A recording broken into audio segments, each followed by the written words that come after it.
So what do you get when you look at the top 15 forecast models of what's going to happen in the US throughout the entire year of 2024? How much buying is coming from institutional investors, and where's all that buying coming to? What areas? And number three, what kind of year do you think we're likely to have in 2024 based on the data? Hey everyone, this is Rayce Robinson, your favorite Florida mortgage broker, and this is your breakdown for real estate news here at the beginning of 2024. We're right here at the end of January, and I was just recently at a seminar sitting next to about 15 people in a kind of very exclusive brainstorm that I was very fortunate to be invited to. And we went around the room. One of the girls sitting next to me said that she had one, not her best year, but one of her better years in the last, 20 years that she'd been doing it. And I said, how dare you? How dare you have such a good year when there's no refis and rates are high? Who do you think you are? And even though I was kind of joking with her, and she is a friend of mine, it did make me think about one of the quotes that I always remember from Tony Robbins, where he says, you're not experiencing life. You're experiencing the life you choose to focus on.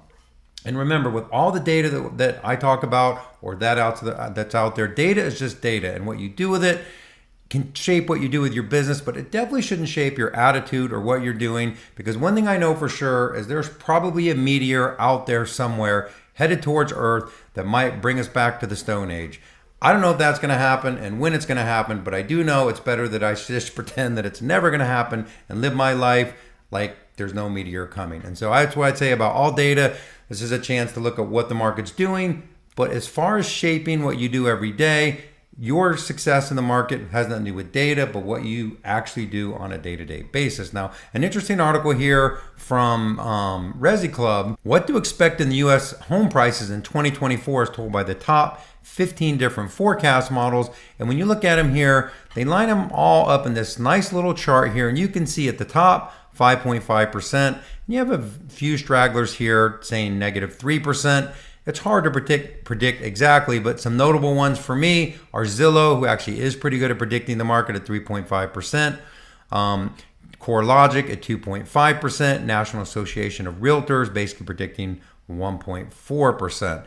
And then also this map here from Zillow that they have shifted their forecast, and they're basically saying, negative 7 to 7%. Obviously, all real estate is local, but if you look in Florida, you're having a hard time finding anything that is actually going to depreciate much here in our market. And there's no secret to that. There's just not a lot of inventory. Florida is still one of the most desirable places for people to come to. And I think that 2024 is going to be the year of the recovery. I also call it the year of the fives, meaning rates touch down to 5%, maybe not 5% even, but where rates all of a sudden will be in the high fives. I think that's fairly likely based on the data. Most people predict rates between 6 and 6.5%. I think we'll actually get a little lower than that. No one knows for sure. I think we'll if you look at transactions, we fell below 4 million. We're going to, in my opinion, get back up to that 5.5 million mark. So again, 5% plus rates, get the 5.5 million transactions, and I believe we'll have 5% appreciation. That's all year of the fives, which is all really good news. What do the big institutional investors think? When you look at this chart, which shows rental markets have which rental markets have the most institutional landlords, they got a really good chart here breaking down where those are. And you can see a lot of markets in Florida. Of course, I'm in Orlando or Central Florida, so I'm always interested in that. 27% of our rental market was made up by big institutional investors. And you can see what 1, 2, 3, 4, 5, 6, we're seventh on the list. So Orlando, Central Florida here specifically, a really good area to be buying real estate, which I'm a big fan of, and being in the real estate industry. Now, one of the things that I just wanted to cover real quick is this 1% down loan program. It's been making the rounds now that Hometown People's gone, at least here in Florida. And I think real estate people are leaving so much money on the table. Okay, quick sidebar here that I meant to put in the initial video. This is more of a marketing thing, but when this program first came out, this was the UWM 1% down loan program. It came back in like April of 2023. The National Mortgage Professional, which is a news site, picked up my Instagram video I did, and they quoted me as about being a skeptic about the program and how many people I thought it would help.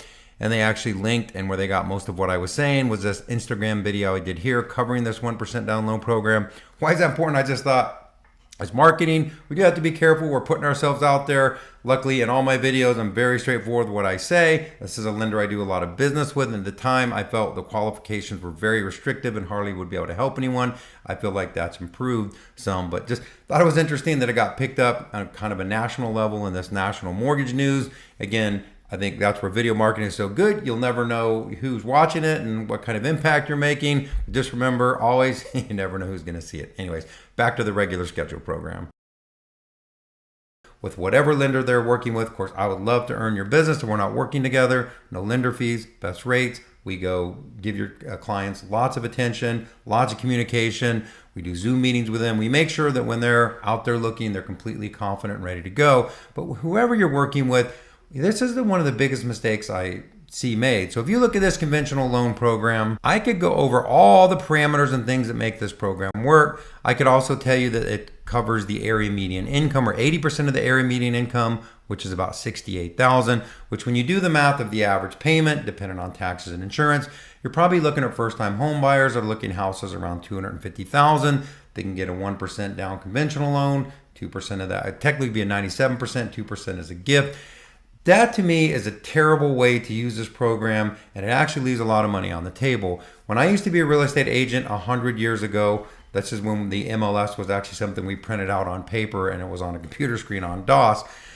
We understood, or I understood, that everything is a sales process, and it's not going from point A to point Z, it's going from A to B to C to D. And that's a mistake I see a lot of people making. When people call our company, first thing they're going to say to us is, we don't want our credit pulled. We're just looking for some basic numbers. We have to be able to take that conversation all the way to where we almost do 100% of the time, where we're pulling the credit, getting them pre-approved, explaining them the process. And we do that by taking them from point A to B to C to D, not A to Z. And if you're a real estate agent, people fall into two camps in my brain when you're out there showing them. Either one, they think they're super qualified, they don't need to talk to a lender, or two, that they don't want to talk to a lender for all kinds of different reasons. Maybe they're worried about to find out the answer, or they're not sure how far they're in the process.